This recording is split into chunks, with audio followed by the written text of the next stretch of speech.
Hi மக்களே! இன்னைக்கு டே 9. Video பார்த்தீங்கன்னா, நம்ம வந்து ஒரு நாளு, இல்ல ஒரு 2 நாள் கேப்பு இந்த மாரி விட்டு அப்லோட் பண்ணும்போது, அது பார்க்கறதுக்கு அந்த அளவுக்கு இன்ட்ரஸ்டிங்கா இருக்காது. அதனால பார்த்தீங்கன்னா, நான் ரெக்கார்ட் பண்ற வீடியோவ தொடர்ந்து அப்லோட் பண்ணிடுறேன். டே 9, டே 10 அந்த மாரி சொல்லி நான் அப்லோட் பண்ணிடுறேன். நீங்க வந்து பார்த்து தெரிஞ்சுக்கங்க. இன்னைக்கு டே 9 இப்ப பார்க்க போறது என்னன்னா, ஆடியோல இருக்கக்கூடிய இந்த ஃபேட் இன், ஃபேட் அவுட். அதாவது ஒரு ஆடியோ எண்டிங்கில முடியும்போது பார்த்தீங்கன்னா, நமக்கு எப்படி முடியணும்னு கேட்டிங்கன்னா, வால்யூம் வந்து அந்த டவுன் ஆயிட்டே போற மாரி வந்து அந்த ஆடியோ முடியணும். அப்பந்தான் நம்மளுக்கு வந்து அது கேட்கறதுக்கு நல்லாருக்கும். இப்ப இந்த ஆடியோ கேளுங்க. என்ன தெரியும். நீங்க செக் பண்ணி வாங்கிக்கலாம். செக் பண்ணி வாங்கிக்கலாம். இந்த மாரி நான் சொல்றேனா, இது வந்து வால்யூம் வந்து ரொம்ப அதிகமா இருக்கு. இத கண்ட்ரோல் பண்றதுக்கு தான் இந்த ஆடியோ டிரான்சிஷன்ல ஒரு 3 எஃபெக்ட் குடுத்துருக்காங்க. இந்த 3யும் நம்ம வந்து ட்ரை பண்ணி பார்க்கலாம். இப்ப நான் ஃபர்ஸ்ட் எஃபெக்ட்ட ட்ராக் பண்ணி இங்க போடுறேன்.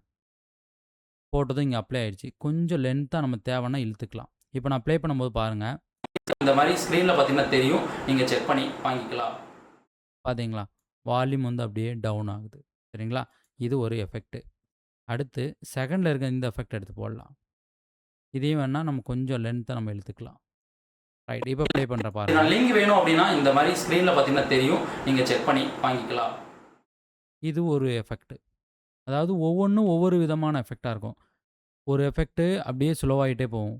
ஒரு எஃபெக்ட் கொஞ்சம் ஆ கொஞ்சம் ஸ்லோவாகும். அப்புறம் பார்த்தீங்கன்னா, ஸ்பீடா டக்குன்னு ஸ்லோவாயிடும். இந்த மாரியும் இருக்கும். சரிங்களா? இதில ஒவ்வொன்னும் உங்களுக்கு எது தேவையோ நீங்க வச்சுக்கலாம். ஆனா மேனுவலும் இருக்கு. மேனுவல் தான் பெஸ்ட்டுன்னு நெனைக்கிறேன். சரிங்களா? மேனுவல் எப்படிங்கிறதையும் சொல்லிர்றேன். 3வது எஃபெக்ட்ட நான் எடுத்து போடுறேன் பாருங்க. இந்த எஃபெக்ட் எடுத்து இந்த 3வது எஃபெக்ட்ட நான் எடுத்து என்ன பண்றேன், உள்ள அப்ளை பண்றேன். இப்போ இந்த எஃபெக்ட்ட பாருங்க. இது எப்படி இருக்குன்ட்டு. நீங்க செக் பண்ணி வாங்கிக்கலாம். நான் சொன்னேன் பார்த்தீங்களா?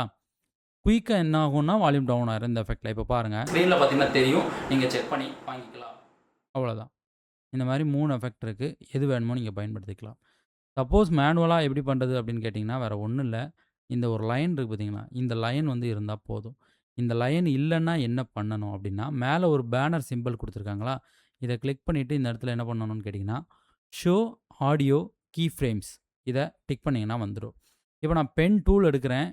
இந்த இடத்துல பார்த்தீங்கன்னா, ஒரு பாயிண்ட்ட கிரேட் பண்ணிட்டேன்.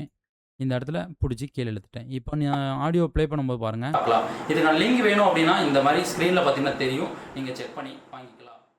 பார்த்தீங்களா? இது நம்ம தேவைக்கு ஏத்த மாரி வச்சுக்கலாம். இத ஃபுல்லா டவுன் பண்ணணும் அப்படின்னு அவசியம் இல்ல. நம்ம தேவைக்கு ஏத்த மாரி இந்த மாரி டவுன்லோட் பண்ணி வச்சுக்கலாம். ஸ்டார்ட்டிங் பேஜ்ல உங்களுக்கு வந்து ஸ்லோல இருந்து, அதாவது வால்யூம் வந்து கம்மியா இருந்து அதிகமா போகணும் அப்படின்னு நெனச்சீங்கன்னா, அங்கேயுமே நீங்க இந்த மாரி ஸ்லோ பண்ணி வச்சுக்கலாம். இப்போ பாருங்க. வணக்கம் நண்பர்களே! இன்னைக்கு நம்ம பார்க்க போற விஷயம் இந்த பார்த்தீங்களா? இந்த மாரி உங்க தேவைக்கு ஏத்த மாரி வச்சுக்கலாம். இதான் ஆடியோ ஃபேட் இன், ஃபேட் அவுட்.